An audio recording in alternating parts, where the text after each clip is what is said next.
तो देखो यहाँ पर क्या हो रहा है, एक नया एरर देखने को मिल रहा है हमें। क्या कि यहाँ पर टू चिल्ड्रन विद सेम की, मतलब उसे बहुत सारे दो चिल्ड्रन ऐसे दिख रहे हैं जो कि सेम की है जिनकी। तो मुझे उम्मीद है कि आपको समझ में आया होगा कि हम कैसे डेटा को रेंडर करा सकते हैं अपनी यूआई के ऊपर यूज इफेक्ट हुक और यूज स्टेट हुक का इस्तेमाल करके। So hello guys, welcome back to my new video. मेरा नाम मोहित शर्मा और एक बार फिर से आप सभी लोगों का स्वागत है मेरे यूट्यूब चैनल पर। और आज की वीडियो में यार बेसिकली हम बात करने वाले हैं कि हम कैसे यूज इफेक्ट हुक का इस्तेमाल करके डेटा फैच कर सकते हैं रिएक्ट के अंदर। यूज इफेक्ट हुक के बारे में मैं इससे पहले की वीडियो में बता चुका हूँ और साथ ही साथ में एक वीडियो यूज स्टेट हुक के ऊपर भी बना चुका हूँ। लेकिन आज की वीडियो काफी ज्यादा इंपॉर्टेंट है क्योंकि इस वीडियो के अंदर हम यूज स्टेट और साथ ही साथ यूज इफेक्ट हुक का इस्तेमाल करके डेटा फैच करेंगे और साथ ही साथ उसे मैनिपुलेट करेंगे अपने स्क्रीन के ऊपर। मुझे पता है कि जब आप एक बिगनर होते हैं रिएक्ट के अंदर तो आपको कहीं ना कहीं एरर्स आते हैं। एक बहुत बड़ा एरर जो कॉमनली देखने को मिलता है वो होता है की प्रॉप्स का, कि आपकी की जो है मल्टीपल टाइम सेम की रेंडर हो रही है या फिर की प्रॉप में कुछ वैल्यू नहीं है। तो इस एरर को भी हम टैकल करने वाले हैं इस वीडियो के अंदर और हम ये देखने वाले हैं कि हम कैसे फैच मेथड का इस्तेमाल कर सकते हैं डेटा गेट करने के लिए, जो कि जावास्क्रिप्ट के अंदर एक बिल्ट इन फंक्शन है। अगर आप एक्सियोस के ऊपर वीडियो चाहते हैं कि एक्सियोस के थ्रू हम कैसे डेटा फैच कर सकते हैं तो मुझे कमेंट सेक्शन में जरूर बताना, मैं एक्सियोस के थ्रू भी बताऊंगा। क्योंकि आज के समय में जो सबसे ज्यादा इस्तेमाल होने वाला मेथड है वो एक्सियोस है। लेकिन कहीं ना कहीं आज आज के समय में लोग फैच मेथड का भी इस्तेमाल करते हैं और कभी कभार फैच मेथड जो है बिल्ट इन फंक्शन है, इसलिए इसे इंटरव्यू के अंदर भी पूछ लिया जाता है कि आखिर फैच मेथड होता क्या है। तो स्टार्ट करते हैं अपनी वीडियो को बिना किसी देरी के। अगर चैनल पर नए आए हो तो चैनल को लाइक शेयर सब्सक्राइब करे बिना मत जाना।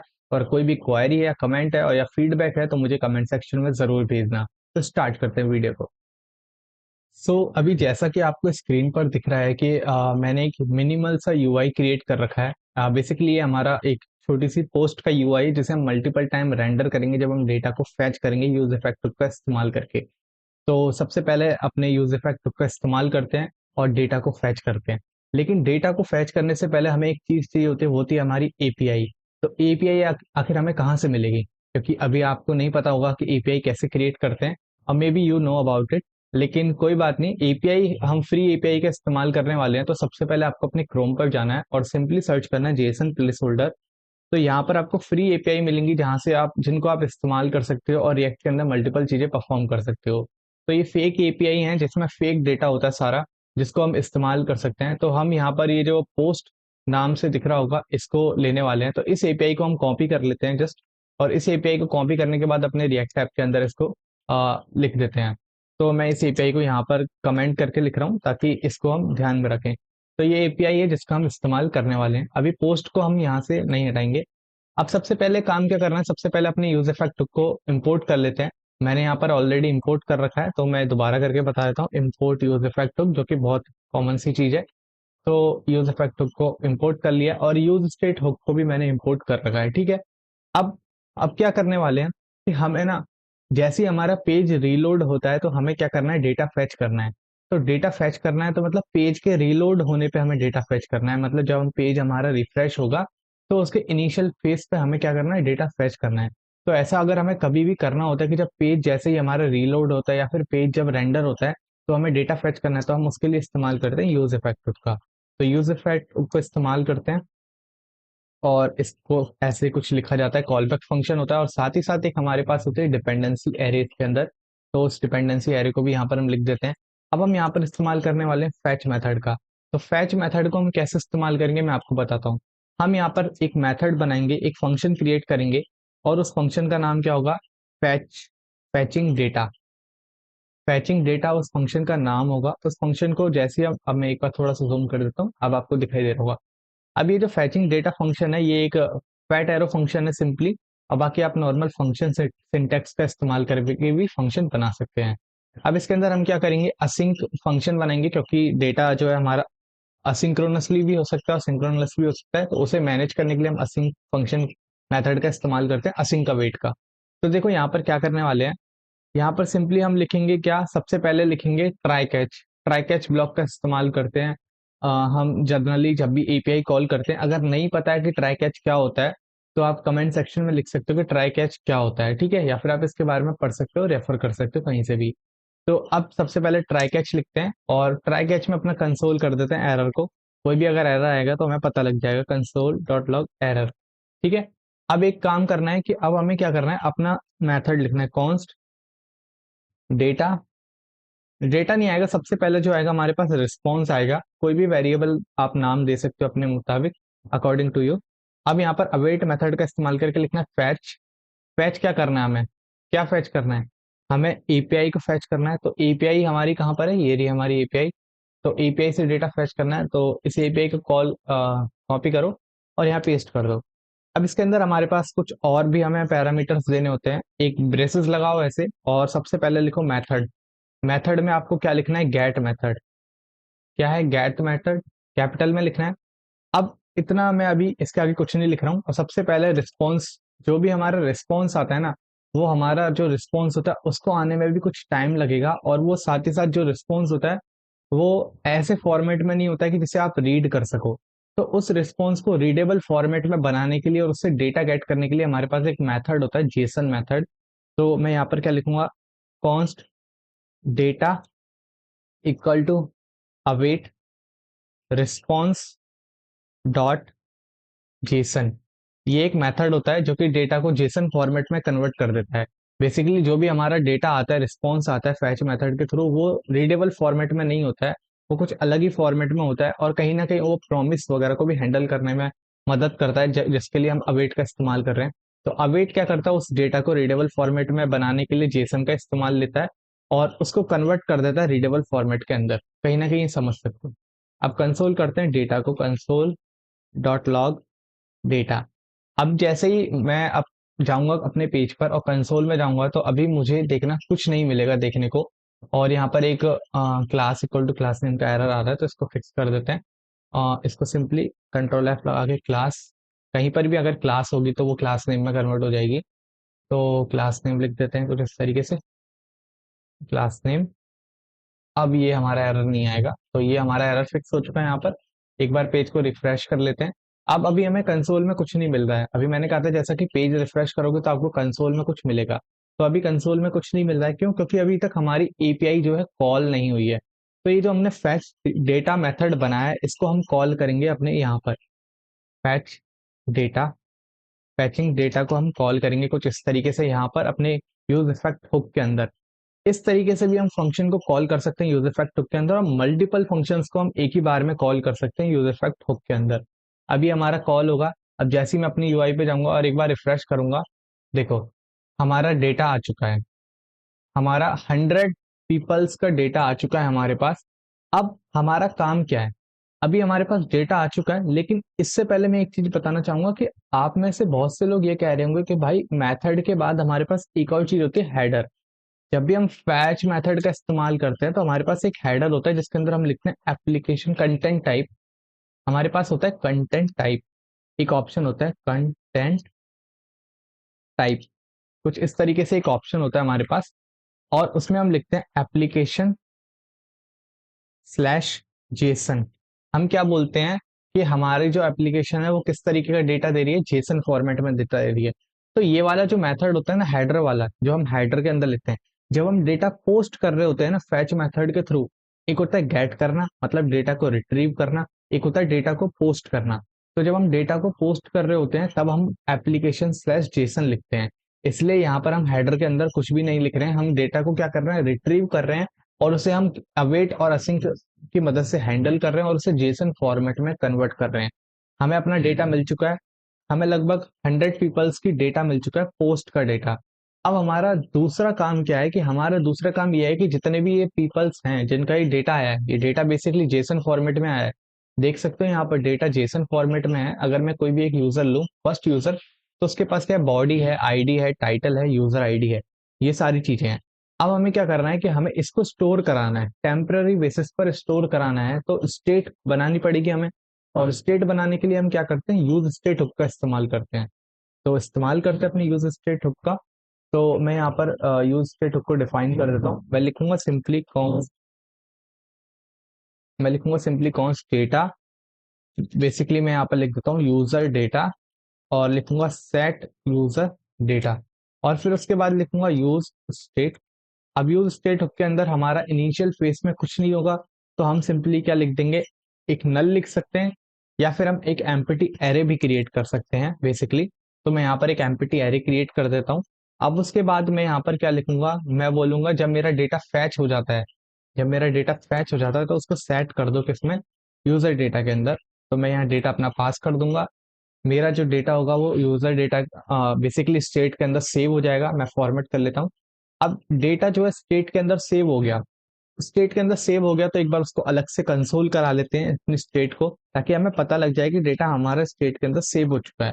तो मैं यूजर डेटा को कंसोल कराऊंगा और एक बार पेज को मैं दोबारा रिफ्रेश करूंगा। तो देखो हमारा ये जो डेटा है ना, अभी हमें यूजर डेटा से मिल रहा है। लाइन नंबर 28 और लाइन नंबर 28 आप यहाँ पर देख सकते हो। तो हमारा डेटा हमें मिल चुका है स्टेट के अंदर, बल्कि हमने सेव भी करा लिया उसको। अब हमारा काम क्या है, अब हमारा काम यह है कि हमें इस डेटा को मैनिपुलेट कराना है अपनी स्क्रीन के ऊपर, मतलब रेंडर कराना है इसको। तो देखो हमारा जो पोस्ट का जो कंटेनर है वो ये है, हमारा जो पोस्ट का कंटेनर है वो ये है। तो हम इसको मैनिपुलेट कराने के लिए सबसे पहले क्या करेंगे, ध्यान से देखना।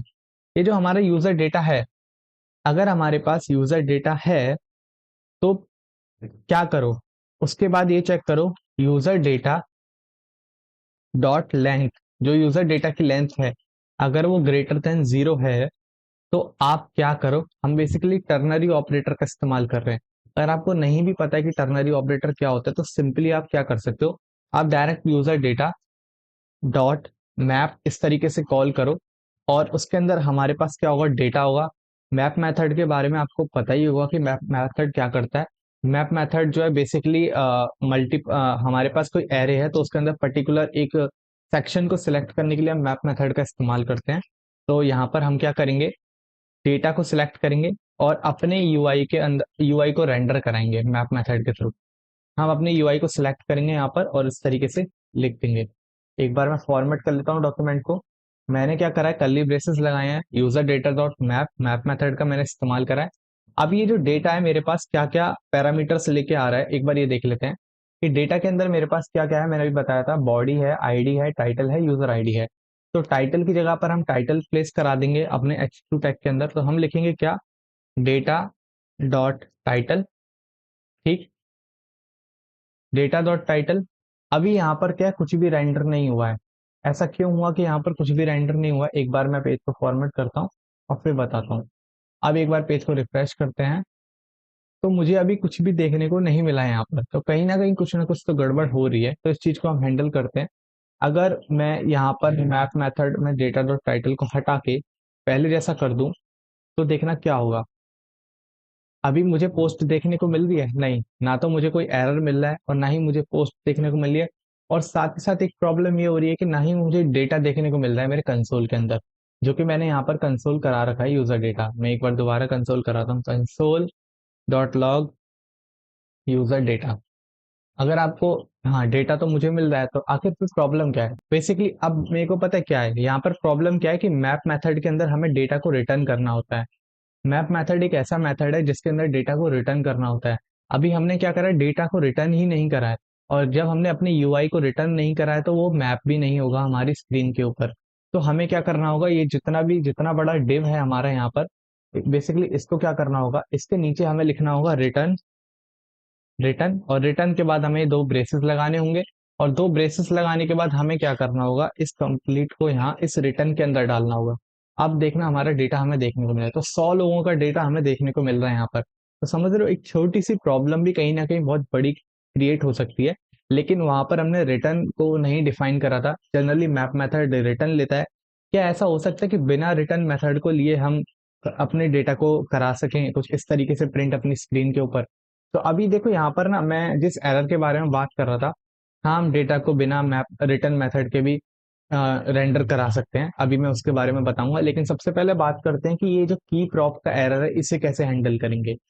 की प्रॉप का एरर क्या कहता है कि जब भी आप किसी भी डेटा को रेंडर करते हो मल्टीपल टाइम, तो आपके पास हर एक जो एलिमेंट है एरे का, जैसे ये 1 है, ये 2 है, ये 3 है, ये 4 है, हर एक जो एलिमेंट है एरे का, आपको क्या करना है, इस हर एक एलिमेंट की एक यूनिक की होती है जिससे रिएक्ट समझ पाती है कि हाँ मेरा जो हर एक एलिमेंट है वो यूनिक है, ऐसा कोई एलिमेंट नहीं है जो सेम है।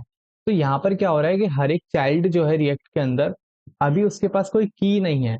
और एक प्रॉब्लम कब क्रिएट होती है, जब की सबकी सेम हो जाती है। अगर मानो अभी उसके पास की है नहीं, और मैं यहाँ पर एक की डिफाइन कर देता हूँ की, और मैं लिख देता हूँ यहाँ पर कुछ भी रैंडम नंबर लिख देता हूँ की के अंदर, और मैं उसको सेव करता हूँ।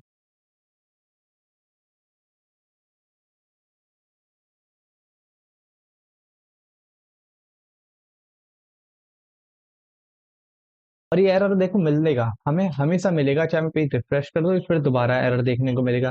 तो मतलब सेम की भी नहीं होनी चाहिए, हर एक एलिमेंट की एक एकदम यूनिक की होनी चाहिए, ताकि रिएक्ट समझ सके कि ये एक यूनिक आइडेंटिटी है हमारे रेंडरिंग के अंदर या फिर हमारे यूआई पेज के अंदर। तो देखो इस चीज को कैसे हैंडल करते हैं।